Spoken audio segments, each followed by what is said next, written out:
Alrighty, Doc here from North America. It is TGIF. Alright, da, da, da, da. It is Friday. Markets will be closed for 3 days. Hooray for us. Summertime. And but I'll broadcast on Monday. I will be here like I always am. You know, we will do our thing because there's always something out there to say about this market. I mean, especially with this type of government at the moment. I mean, I understand Mr. Biden yesterday in Europe said gas will be high, you know, feeding your fuel to your automobile and your trucks. Fuel will be expensive until he defeats Russia. It cannot take over Ukraine and the rest of Europe. That was what he said. So, and he refuses to he refuses to generate oil for some reason at the same time. Sooner or later, these things are going to clash. There's definitely going to be a clash. There's no doubt about that. Because it doesn't make any sense. I mean, we can produce and become the world's leading oil producer very easily. We were there before, no more than 2 years ago. So, you know, sooner or later, it's going to have to, one thing or the other is going to have to happen. It's going to stop, or, you know, it's going to clash, or something's going to change, and we'll see if this election does the change. So anyhow, there you are. You can see the dollar. There it is right there. The dollar dropped down yesterday, and now it's back up again. You know, it just does not let go. It just doesn't let go. You know, they keep on buying, you know, dollars, selling other stuff, because I guess the interest rates, you know, are going to be in the, you know, 3% area or 3.5%, and that's a really good return. So as long as we keep on printing money, that makes everybody happy. I think that's what it really comes down to. And so that's the resolution of it all. And then pay interest on it, and unfortunately inflation is eating it up, of course. So in other words, but it's, hey Robin, so it's obviously better than nothing. I think that's what it comes down to. So you know, that's the whole magic of it all. And you know, the game will go on, and we will see if we can understand and keep everybody in the right direction of what is going on. And that is really the answer to it all in the end. So, all right, I guess we should jump over to, looks like a quiet morning already. Maybe everybody's getting ready for the 4th of July across the planet. You use our currency, I guess in some ways, you'll jump in and basically kind of follow the holiday, I guess. Something like that. That's the way I'm looking at it. Anyhow, okay. So let's check out the Swiss franc. Let's see what the Swiss is doing here this morning.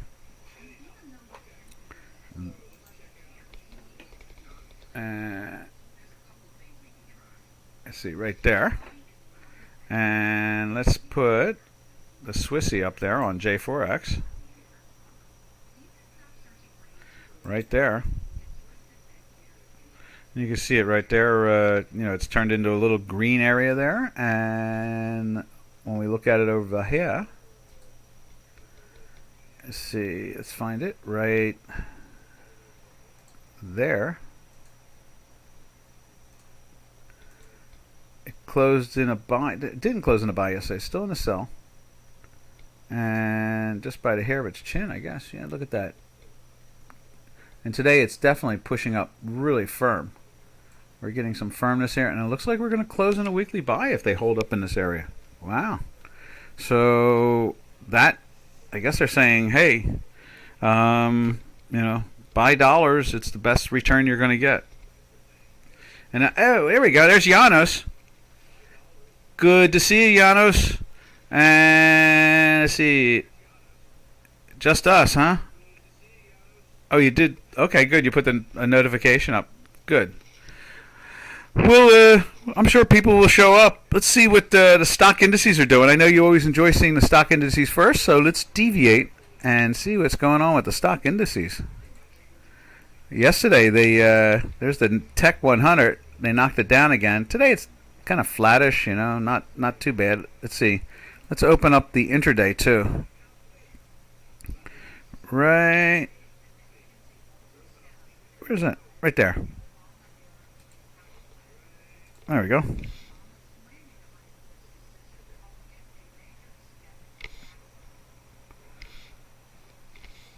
And there it is right there. So you can see the Tech 100 is down 34 at the moment. And then when we go back and look at it on a daily basis right there, it doesn't look like it's much, but it's just down 34 points. You can see we're definitely closing in the weekly sell, unless there's some miraculous buying program that explodes the market up on the first day, you know. Let's see, it might break broken. I did put a notification. Let's see, it might be broken.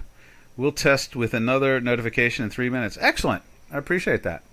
And so then the S&Ps right there, you can see the S&Ps a little down too. Let's see what it looks like on the intraday. And there they are right there. They are down 9 points. So there's pressure on them too. 10 points, you know, bouncing around. And then let's go check out the Dow Jones Industrial Average right there. It's been in sell also for a few days there. Let's throw that in there like so. And it's going to close in its weekly. We'll save that so I don't have to change that and fix that line again. Save it, fix it, replace it.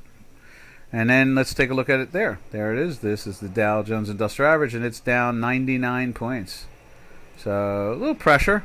You can see from the European Open, it has lifted more. There's like the Swiss and the London Opens and the Frankfurt Opens and Madrid and Spain and so forth. You know, it's Milan. You know, there's the Opens, Norway, Amsterdam. You know, the whole bit.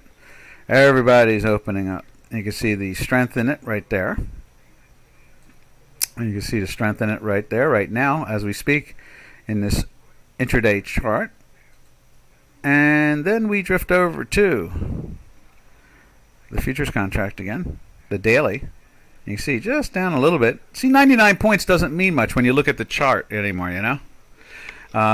You know, that's why it bothers me that the media will sing these songs. Oh my God, it's down 300 points. It's like, you know what? Look at 300 points on a daily chart. It doesn't look like it's anything more than a normal day. And, you know, it's like, oh my God, it's down 500 points. It's like, okay, so now we got some selling. Let's see. I'll worry about it when it's down 1,200 points. It's not anything more than noise as far as I'm concerned. 600 point down day is loud noise. You know, 300 points or 200 points down for the day is background noise. And down 1,200 points, there might be a trend change going on. That's the way I look at it. But they treat the media, CNBC and Bloomberg and Reuters and all that, they treat it like it's a little bit more dramatic. Now, I did notice, I've been watching Yahoo Finance TV. I've been watching that. Jordan! Hello, hello. Now, the man who runs Yahoo Finance, Mike Santelli, I know him, and I taught him, and when he was writing in Barron's, I used to email back and forth, and I almost made the mistake of meeting with him one time, but I didn't because our offices were near each other when I was trading out of what was it? Out of the Chrysler Building, and he was like just 3 blocks away. And I taught him about volatility. I mean, for years I would email back and forth and straighten him out about volatility. Hey, Jordan. And so I noticed that Yahoo Finance does not get excited about 300 and 400 point moves in these things. So that's good. So at least I feel like he's learned something. That's a good thing. From there, since we got Jordan in the house, we'll shift back to some currencies here. Since we just take a quick look at all the stock indices. Let's go back to, unless, Jordan, you want to see something. If you want to see something, shout it out. Let's get something up there. I am just enticed to look at anything and everything at this point. I love looking at the different markets. And so I'm always looking for a little excitement, a little change, you know.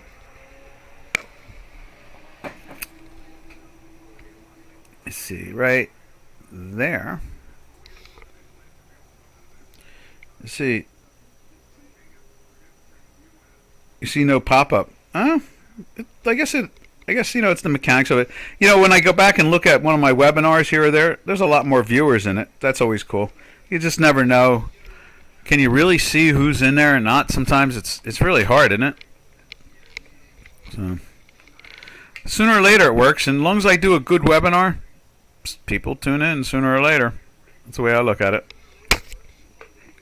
You know, one day I don't see anything, then I see there's 25 views out of it. The next day it's like, wow.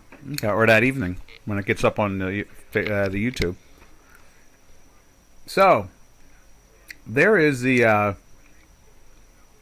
where are we at? Oh, let's jump over to the currencies right there.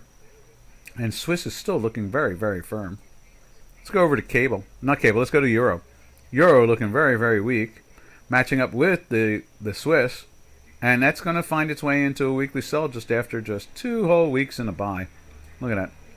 And it was on some sloppy upward drift in a daily buy for most of it, all the way up to there. No fun, no fish, no more.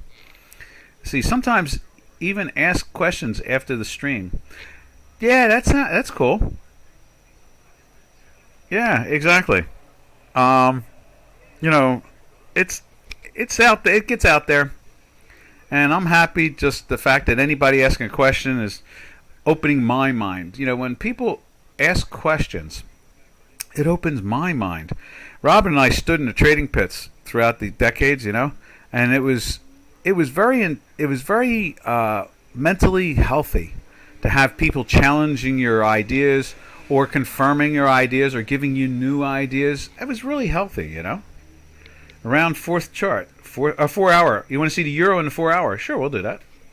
It was very healthy to have people asking questions and looking into new ideas.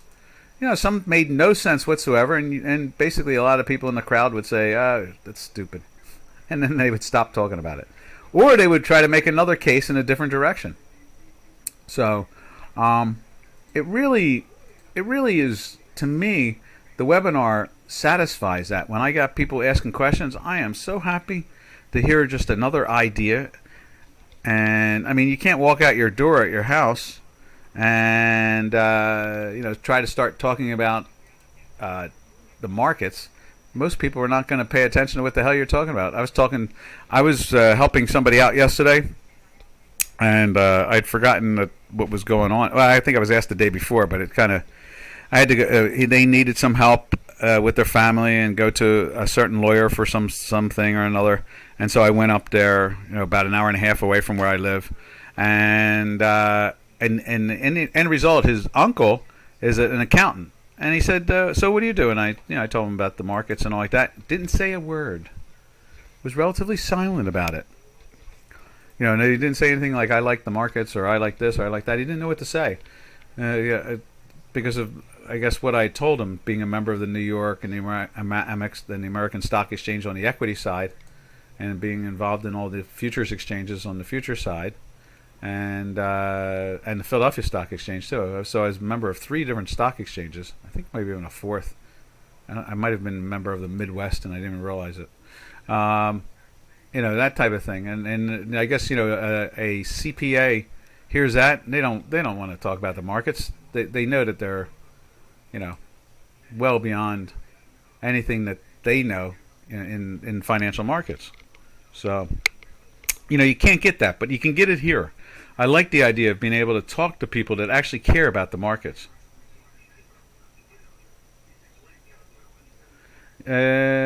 See, sometimes even ask questions. Yeah, exactly. That's why at least we give them an opportunity. They're welcome to come. You know, they watch this video today. They know that they can come in here and ask a question anytime they want. The exchange of thoughts, exactly. But in a lot of cases, it's disturbing. Yeah, well, some people just don't know how to deal with it. Really, you know, it's hard for them to deal with. I understand that part, and it just is what it is. You know, it's like, okay. Let's see if we can get the 4 hour to pop up here. Now we're going back 22 days. It was set for 25 days. I think we'd done that thing. So let's do this. We'll go to like 3 and see it pop up, and then we'll extrapolate it out the other way. Let's see. Reload. Where's reload at? We'll find reload.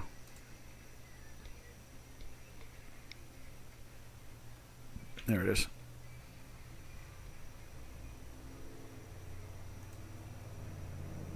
Let's see if it loads it up. It's calculating the data because it's probably still trying to calculate 25 days back. It's trying to shift its gears. There you go. Now it just did a shift. Let's see now if it calculates the 3 days.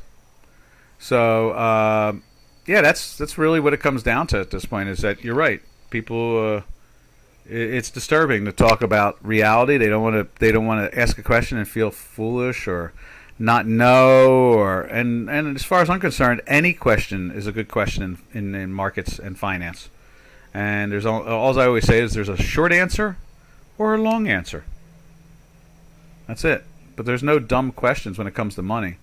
I mean, we in the trading pit sometimes we tell people, "No, that's crazy," but at least we gave them an answer.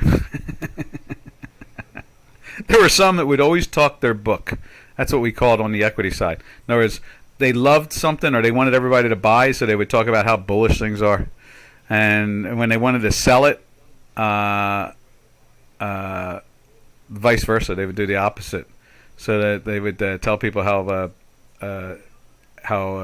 see, if it was they wanted to buy it, they'd say stuff like, I think they want to sell this, and they try to get you to sell some of it to you at a lower price, and then because they really thought it was going up. So there was always kind of odd diversions going on there. Always something odd. Come on, where's the 4 hour? Normally hourlies don't take any time at all. I should have never let it do the 22 to 22. Okay, so here it is at. Let's see if we can refresh it for just one day. There's that. It's probably doing all kinds of calculations at the moment. All right, now let's try to get it to do 2 days. I'm waiting for it to do the little teeny flash like it did before. All right, let's go to 2 days now. There's that. There we go. Now we're getting it. Let's go to 3 days.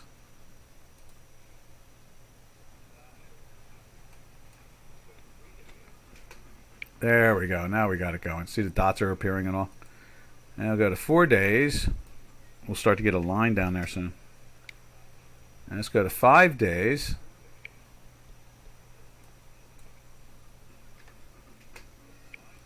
Not yet. No lines yet on the gas lines. All right, we're going to get brave here. We're going to do 7 days. Let's see what happens when it does 7 days. Not bad. We're getting closer. We should start to see calculations kick in soon. Let's go to 9 days. There we go. Now we're getting somewhere. All right, so the 4 hours now, you can see just right now, it's been in the sell for the second hour now. It wasn't a buy on this off this big giant spike. Stayed up for a couple hours and started to roll over. And so there was a very small win out of it. Let's go back further. Those lines will not change. They'll just be extrapolated. See how it's still in a, we go back 2 more days and it's still in the sell on the same buy. And then that was the winner chicken dinner. It went into the sell on that one right there. And then it just fell for hours and hours and hours. When was that? That was on the 28th. And it just fell to the 29th. And down to the 30th. Yeah. So for a couple of days it was in that slide. Now, let's do this. Go back to... And I think at the end I'm going to turn this into a 3-day again. This way it won't do that to us, so we don't have to wrestle with it for so long. So let's look at 13 days. And notice that the lines are not going to change. They're just, in other words, the math is consistent. Once it grabs a hold of it, so in other words, it's actually extrapolating from the forward to the back, not from the back to the forward, like a moving average does. So that's kind of neat, That's what's unique about our math. Then, so let's go to 15 days. There you go. It went into the buy here. Right there, it went into the buy. And it rode the pony all the way up to there. That was good. So you had 2 nice big winner chicken dinners. Let's go back to, that's what, 15. Let's go to 17 days. There we are. Now it's choking a little bit. Maybe I should have said 16 days. There we go. So then it did the short one again. It goes into the sell here. Goes down a little, very small win, very small. And then, obviously the big win is right there. Using right stops and so forth. Using, as Robin would say, good money management. That usually makes the game a lot more profitable, that's for sure. And then let's go to 19 days back. Oh yeah, there's another winner chicken dinner one right there. So you get into the buy, it's a little sloppy. Ooh, pushes you into a sell and jumps you right back into the buy for that lovely little run right there. And then you get into your sell right there and a nice little win down there. So there's some good trades there. How's that? Is that good, Jordan? That is me explaining a few things. And like I said, it's interesting when you look at our math. The way we look at the markets, basically, our math is telling us. Let's move that line up. The math is telling us that once we get a hold of it, notice none of this changes up front. No, it's not like a moving average and it's shifting itself and changing, and then the moving average is shifting now, and it's doing the opposite. Our math is picking up from the beginning in the future and going extrapolating back. Isn't that cool? I never really said it out loud like that before. That's what I was saying a few minutes ago about new ideas and so forth? Just found a new way to describe the way our math works. I've only been using it for 40 some odd years. You would have thought we did write an article just recently. What was it? And we're supposed to give Janos an article when we come up with a new one. So this one was a quarterly magazine that wanted to look back at like a past performance, but it's not anything fresh and new right now. So I didn't present it to Janos. But the moment we end up doing a fresh new one, we will give you a new one. We haven't done a new one in since the Japanese yen took off. Because it's been kind of a tight market. So, and I don't want to give out any recommendations on charts unless I know that it has a very high percentile of win, like a 90 percentile. We don't like to suggest things and then see somebody lose money. We're not real happy about that. All right, from there we will jump over to whatever anybody wants to look at. And I left off at, where was I? I left off at was it the euro? I think it was the euro we were looking at. So let's jump over to the cable.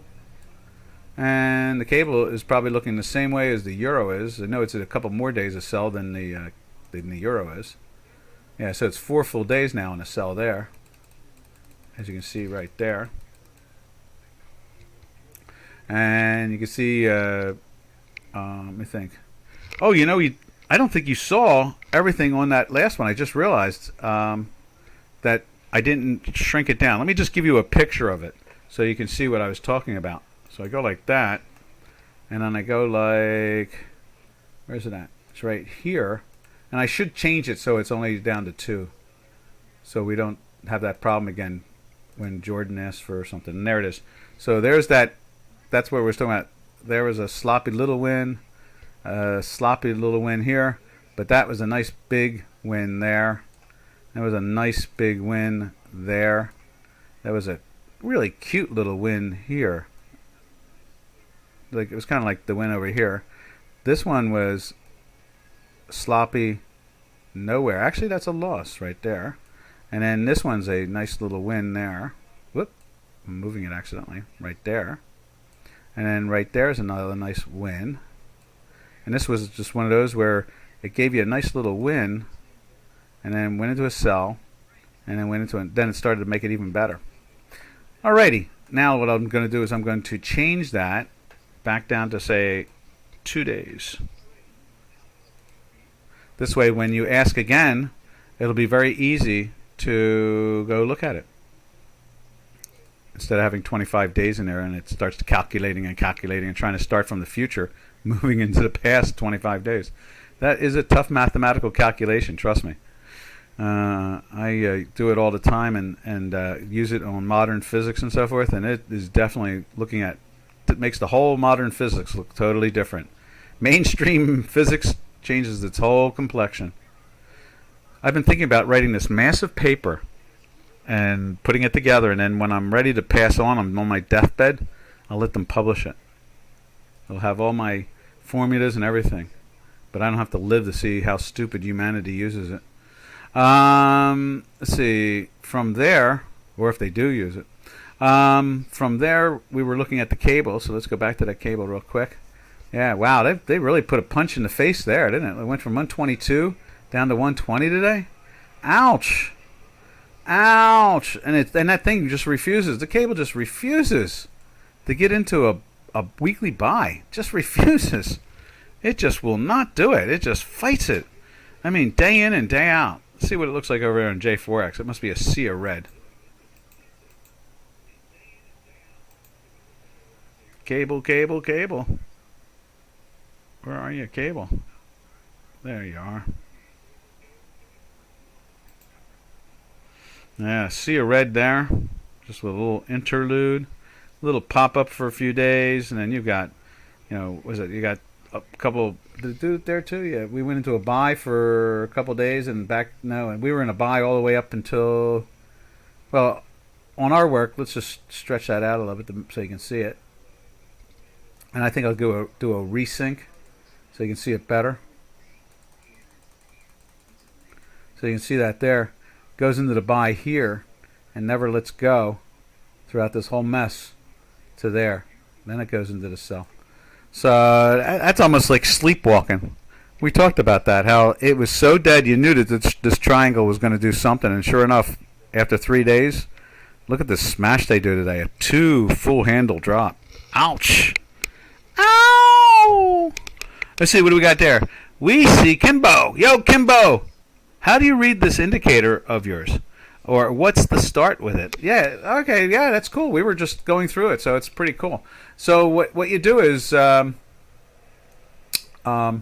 when this is a daily bar chart. Do you want to see it on any particular product? Let's do this.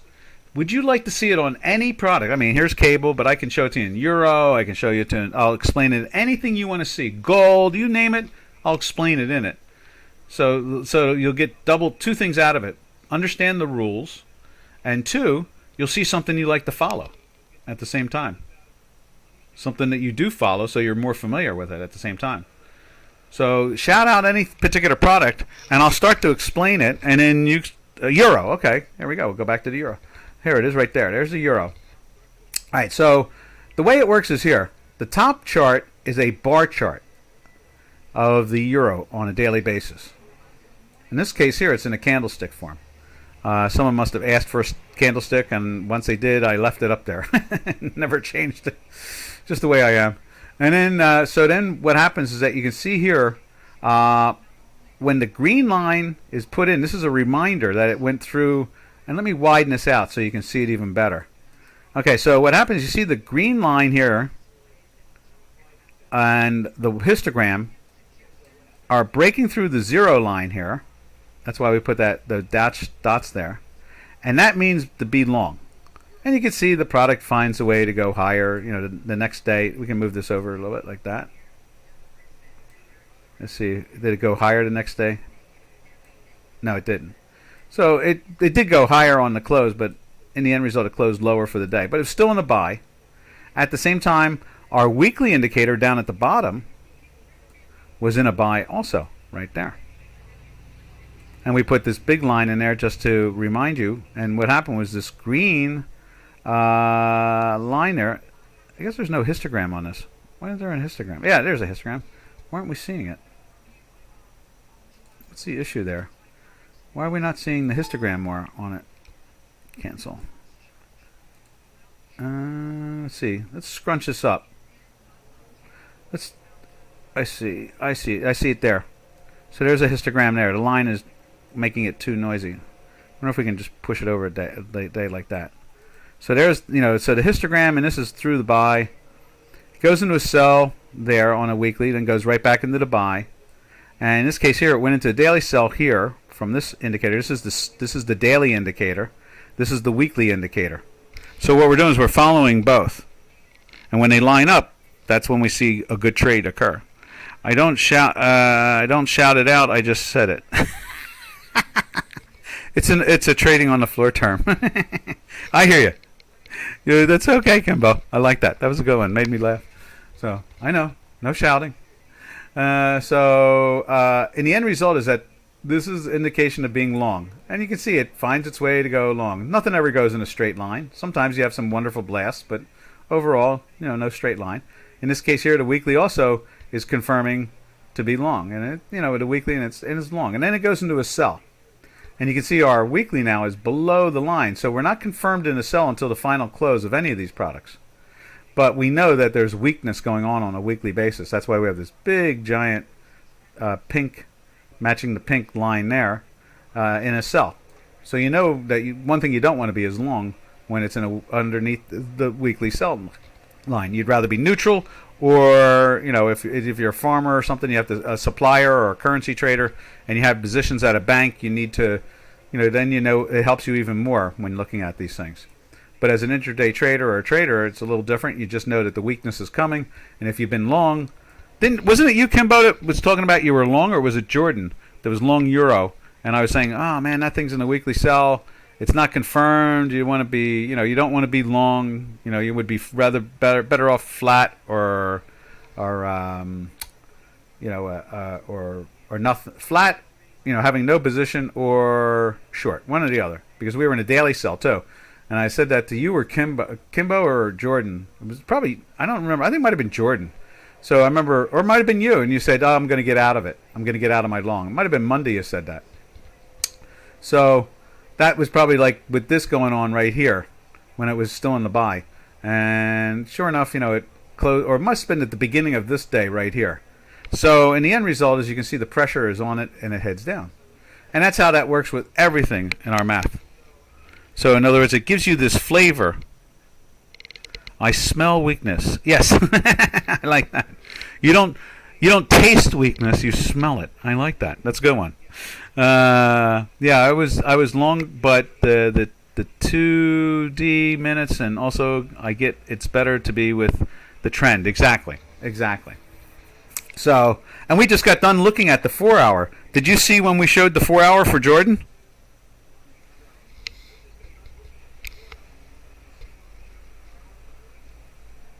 We'll answer that. But in the end result is that's how the math works. And what it's doing is it's looking from the future back through the past. And so it's projecting a future price through the math and then looking at it in the past, how it's been functioning, and that's what the lines do. Oh, you didn't see it. Okay. Here, let me just show it to you. Here's the 4 hour on the euro.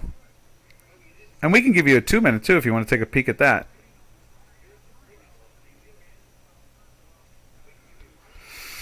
Let's see, where is that? There it is, 4 hour. Because the data is probably sitting in there now. So if I go like to 5, yeah, see, it's all in there now. And if I go to like 9, we'll start to see lines. Yeah, there we are. And so then we go into 12, and now you see it there, and you can see, and we'll go again, and we'll put in 25 days. Let's see what 12. There's 16 days because the data is sitting in there, so it's very easy to go back and look at for you. There we are. And so you can see here on a 4 hour basis, it goes into the buy right there on this one, and you get that nice pop there, and you get a chance to get out with a good stop. And then it goes into a sell right here, and you can see, where's that at? That's right there. And you get another nice little win out of it over the 4 hour period. And then it gets you into a buy here, and that's like takes you almost nowhere. It's a little profit in there to be had, because it closed at 105.27, and the best high out of those group is 105.53. So over the 8 hour period, you get a shot at getting some duo re me to take a profit on intraday trading. Goes into a sell here. There's a loss. Doesn't give you a chance to make any money. Was it there? Did it? No. Where's the sell? The sell is right there. Is that it? Yeah, that's the sell. See it right there? It's minus through the line. Doesn't give you a chance to make any money whatsoever. You cover, take a loss, and then it makes your money back. It always does. Our math makes money back all the time whenever it's a loss. Then here's the next sell right there. Gives you another chance to make money. There's the next buy. There is a loss. All right? If you have a stop in there, you just take your loss, because you know that the next time it gives you something to do, it'll make you money. There's your next sell. It's a very small win. Right there, a much bigger win. Goes all the way up to there, I guess, this area here. Yeah, it goes into the sell there. And then it stays in the sell all the way down to this one right there. There's your buy. And it goes into the buy, and very small win. So you put a stop in like around there or something like that. And this way, you just wait for the next trade. And then there's your next trade right now. There's your sell. And that's a good way of looking at it too. You see, who did this indicator? You have to be some kind of math genius. That's a very nice compliment. I think I'm a consciousness, a mathematical, physical savant of some form. There's nothing I don't understand when I see it in physics and so forth, and biology and so forth. It's just it's a natural thing to me. It's been that way all my life. I remember the first time I saw relativity. Totally understood it, saw the dilemmas in it, and was, just fascinated by it. They made me, in the second largest physics department on the East Coast here in the United States, I was a pre-med major, they made me the vice president of the physics fraternity. The National Physics Fraternity, the SPS, Society, or Sigma, Delta Sigma.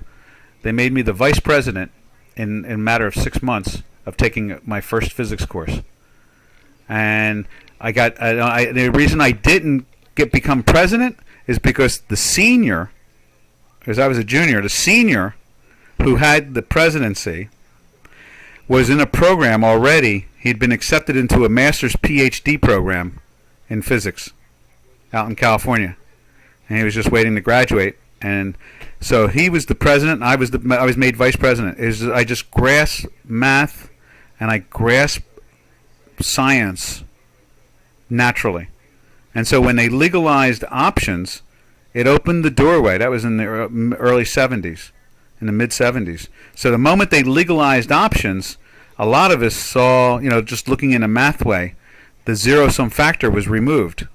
Having binaries and options opens the doorway for incredible opportunity. What we used to say back in those days was you could take low risk to make great amount of money.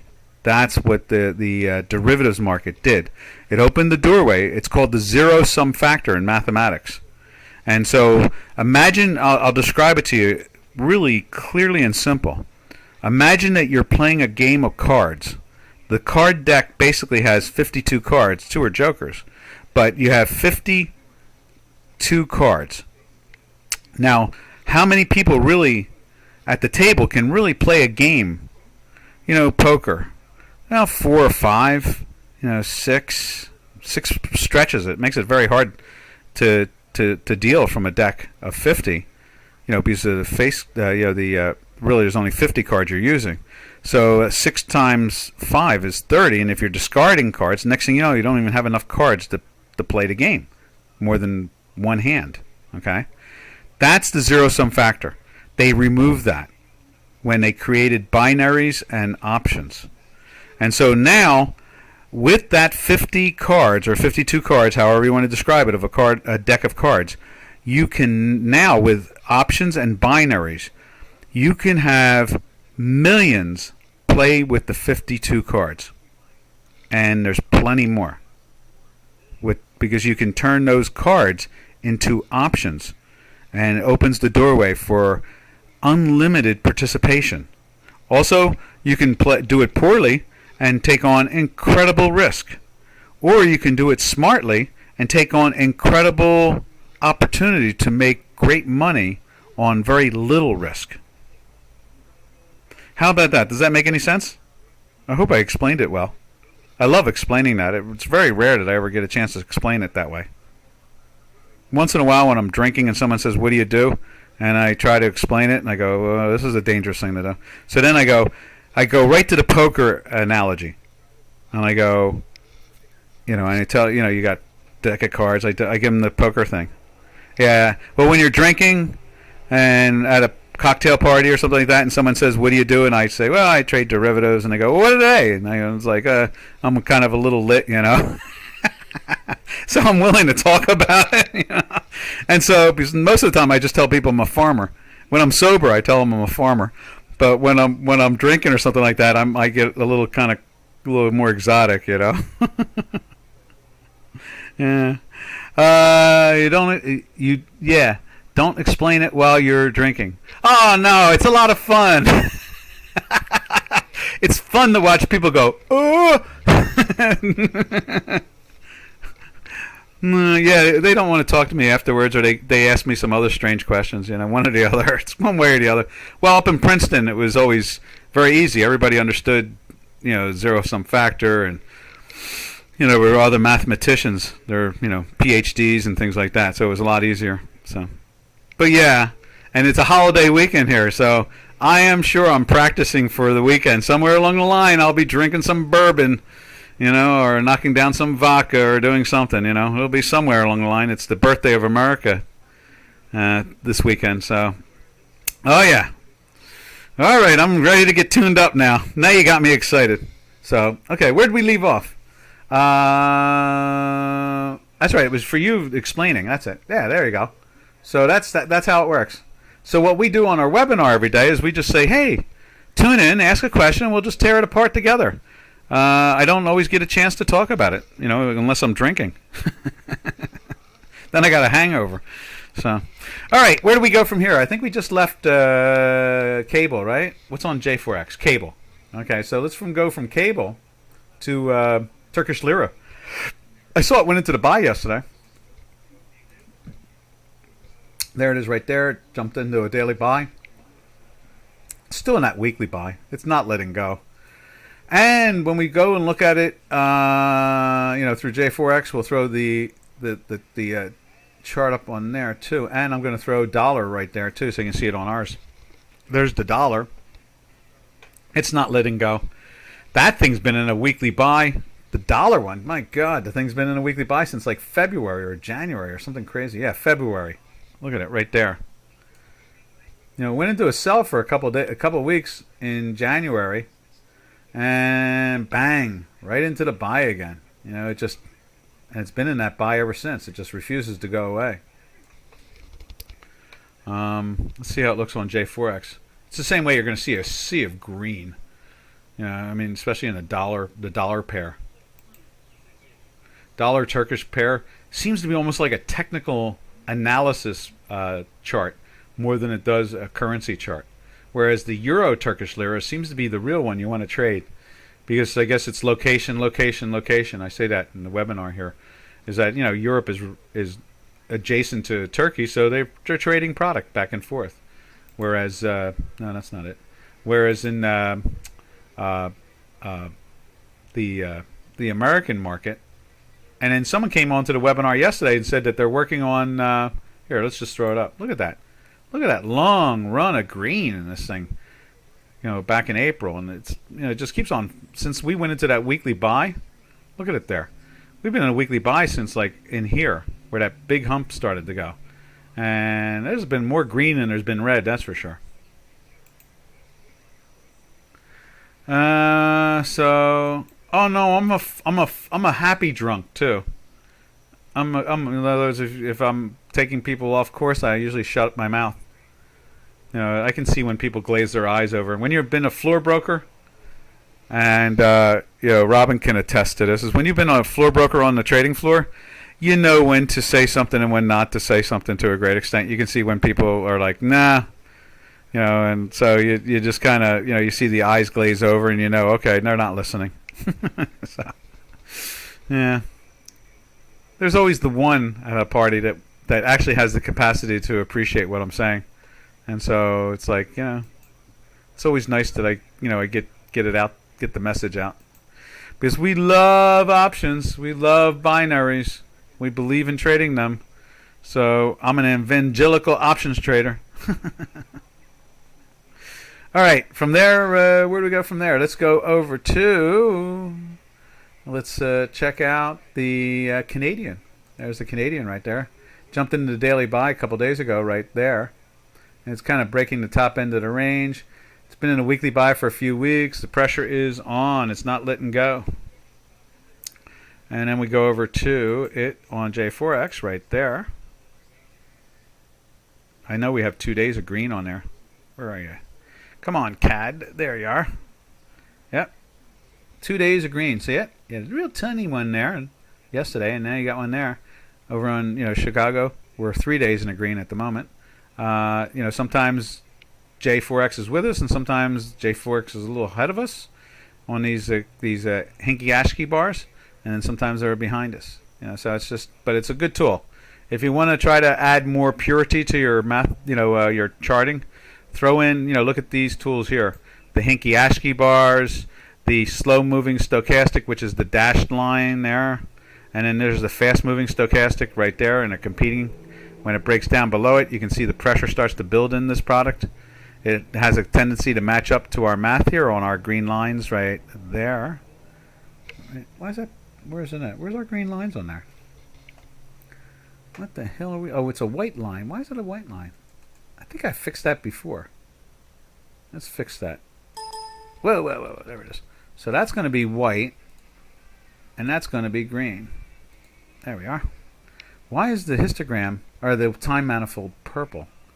All right, let's go there. Someone must have asked me to do something with it somewhere along the line. Maybe someone was colorblind. We have one client that's colorblind, so we send out different color charts altogether. Same math, different color. There you go. Let me save this. I could have sworn I fixed that before. Save. Save workspace. Yes. Done. Okay, so you can see here, see how the green, let's widen this out for you and you can compare it to the J4X. See how the green line is bottoming out and taking off, getting through the zero line? And it did the same thing over here. See that right there? On the J4X. Same game. So, and then you can see it topped out early here, and the markets went on for like 4 or 5 days earlier. I mean, it can sometimes go the other way. You can see here we do the same thing. We top out, but we don't go into a sell yet. Notice it's, it tops out, and we're still climbing, and we're in a buy still until this point right there. Whereas in J4X, it started earlier. But notice that the red hinkies didn't join in, so then that says, hey, so you don't have, you can be out of your long, just don't take a short because the hinkies are green. And then when you see the red, then you start to feel comfortable being short. And then when you see the green here, it's like, well, it's still telling you to be short. It's just that it's a little jumbled, And so, we, in our case, we actually went into a buy, and then the next day went into a sell again, and then you had your little more slide out of it. So that's just the way our math rolls. So there's another example of it. Let's see, what else can we say about that? Now, I know it is. We go from Canadian over to crude oil. Let's see what crude oil is doing. I haven't lost anybody there. Is everybody still here? Alrighty, go to crude. There's crude oil. And as you can see there, it's in that weekly sell. It's going to go into a weekly sell in this one. No, that's the Dow Jones Industrial Average. No, that's the wrong one. There it is. It's in a sell for 3 weeks. That's what it is right there. Since this week here, it went into a sell. It was in a daily sell with it, so that was a nice winner chicken dinner. Goes into the weekly daily buy, and obviously you don't want to get long. You just don't want to be short. That's all. And because we're in that weekly sell, and then obviously once we go into that daily sell again 2 days ago, or 3 days ago now, it's winner chicken dinner again. So, okay, cool. So maybe we've lost Kimbo and we lost Jordan, I think. Probably the poker thing I shouldn't have talked about. It's going to be a 3-day weekend here, Janos. It's going to be party for 3 days here in the States. I will do my webinar on Monday morning, and then I will go to the 4th of July parade. Maybe I'll take a picture of it and see if we can post it somewhere, of the 4th of July parade. There'll be like all kinds of things and fun. Jordan's here. Hey, Jordan. So, did you like that example I gave about the zero-sum factor?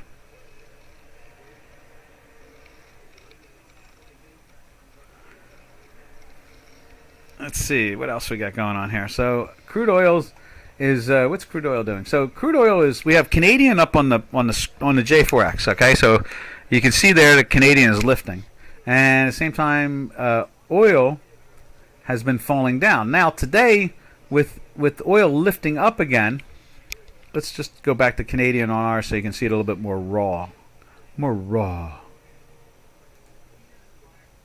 And there's the Canadian.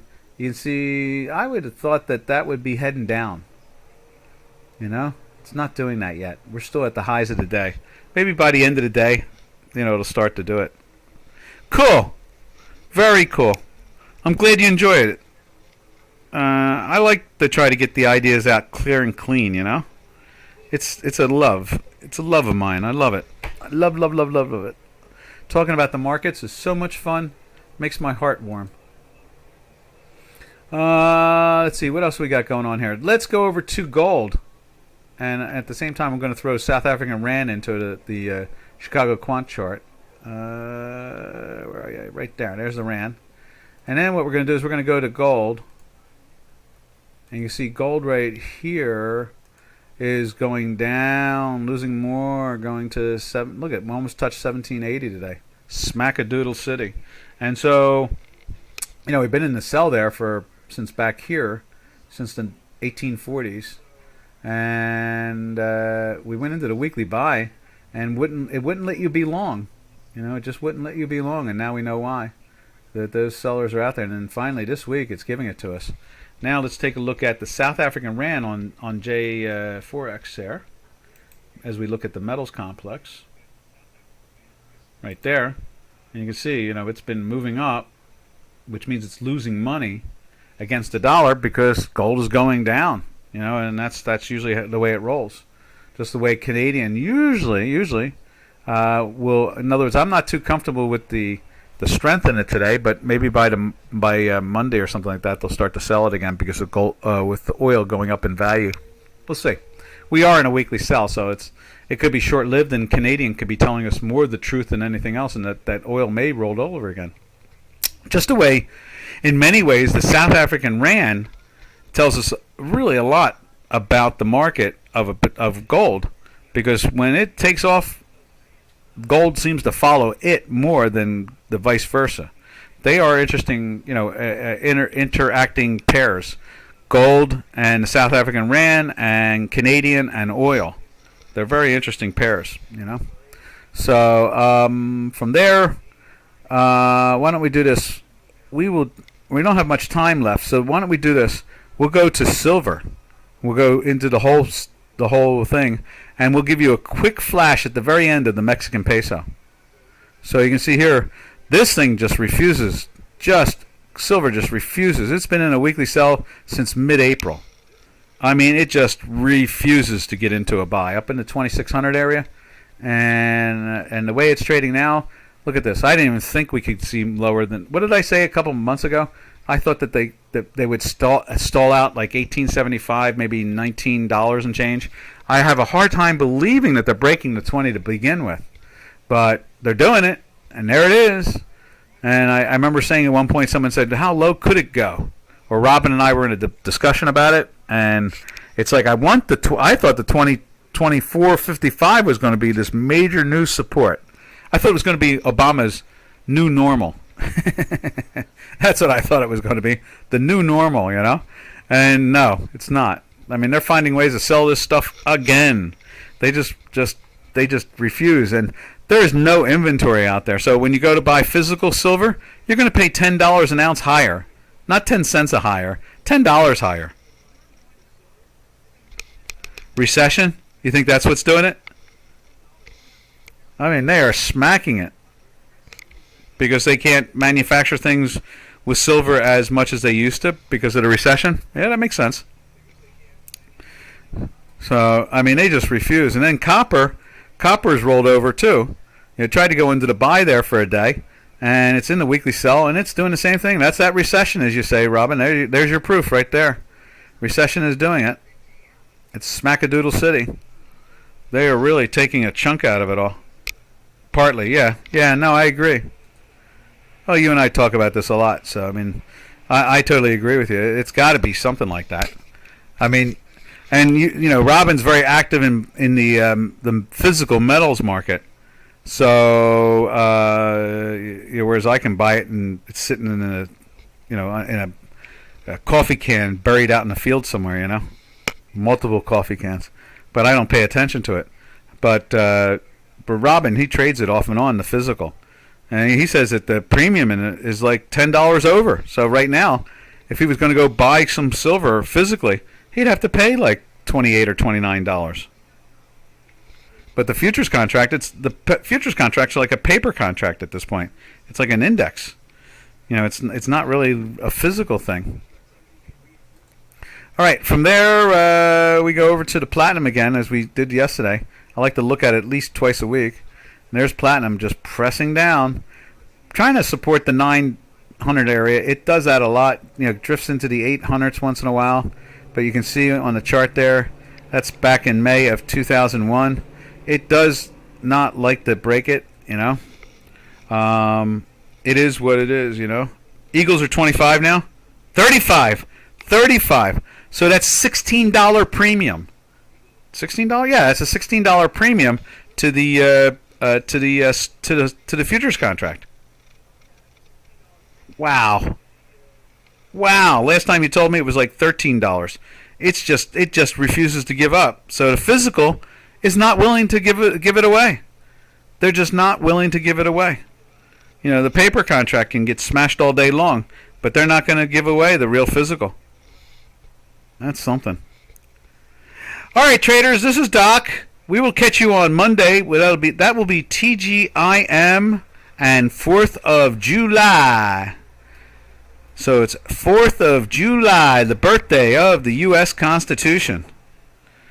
We declared ourselves a free people on paper for the first time in known history, minus the Bible, where in the old Torah, people were free people and representative government. 600 of the 613 laws in the Old Testament are in the U.S. Constitution. So is America not the promised land anymore? In other words, isn't America the promised land? Maybe it is. Because they're honoring the Old Testament. So 600 of the 613 laws in the Old Testament are in the U.S. Constitution. So to me, the 4th of July is a spiritual event too. I love America, and she is a land given to us, by God. That's the way I look at it. All right, we're out of here.